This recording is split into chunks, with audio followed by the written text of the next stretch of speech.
Hello friends, आज की video में जैसे को तैसा कहानी को पढ़ेंगे। इस तरह की कहानियाँ पढ़ने व देखने के लिए आरडी की कहानियाँ चैनल को सब्सक्राइब करें, कमेंट करें और शेयर करें।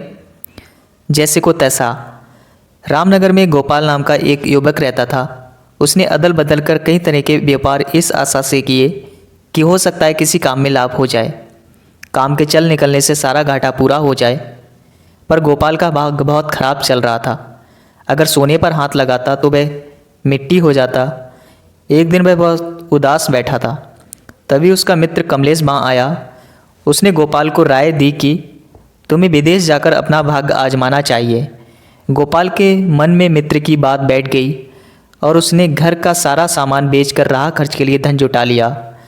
बाद में एक बड़ी लोहे की तराजू बच गई और गोपाल रामनगर के एक साहूकार के पास पहुंचा, जो कभी गोपाल के पिता का मित्र रह चुका था। उसने अपनी लोहे की तराजू उसके पास रखते हुए कहा, चाचा जी, क्या मैं अपनी तराजू आपके पास रख सकता हूँ?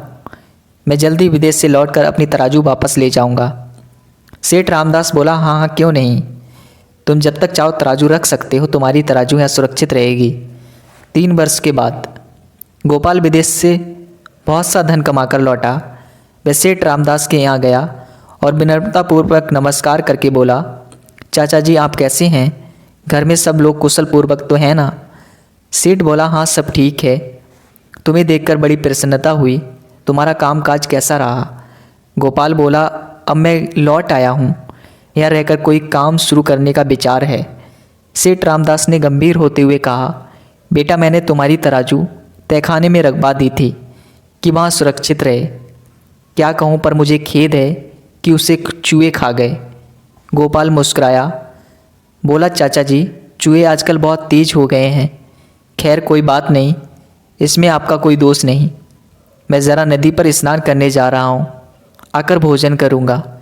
क्या आप अपने पुत्र को मेरे साथ नदी तट तक भेज देंगे? मैं मेरे कपड़े का ध्यान रख लेगा। रामदास ने अपने पुत्र को आवाज़ दी और उसे गोपाल के साथ जाने का निर्देश दिया। गोपाल नदी तट की ओर गया। रास्ते में उसने लड़के को अपने मित्र कमलेश के घर ले जाकर एक कमरे में बंद कर दिया।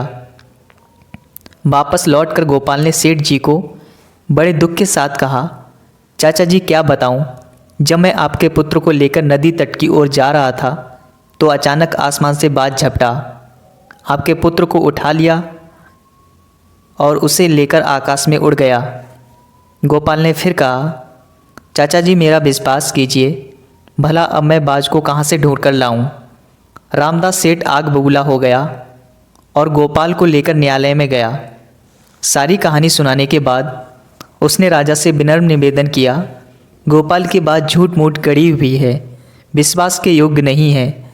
भला कहीं बाज भी इतने बड़े लड़के को उठाकर ले जा सकता है? राजा ने गोपाल से पूछा, क्या यह ठीक है? इस बारे में जो कुछ कहना है कहो। गोपाल ने भी सारी कहानी सुनाई। महाराज, जब चूहे लोहे की विशाल तराजू खा सकते हैं तो बाज एक 10 वर्ष के लड़के को लेकर क्यों नहीं उड़ सकता? महाराज मुस्कुराए और बोले, गोपाल, तुम बहुत बुद्धिमान हो। आज से हमने तुम्हें अपना मंत्री बना लिया। साहूकार झूठा है, इसके पुत्र को तो तुम वापस कर दो। इससे पहले हम इसे 1000 का दंड देते हैं। Thanks for watching video. इस तरह की कहानियाँ पढ़ने व देखने के लिए आरडी की कहानियाँ चैनल को सब्सक्राइब करें, कमेंट करें और शेयर करें। जय हिंद।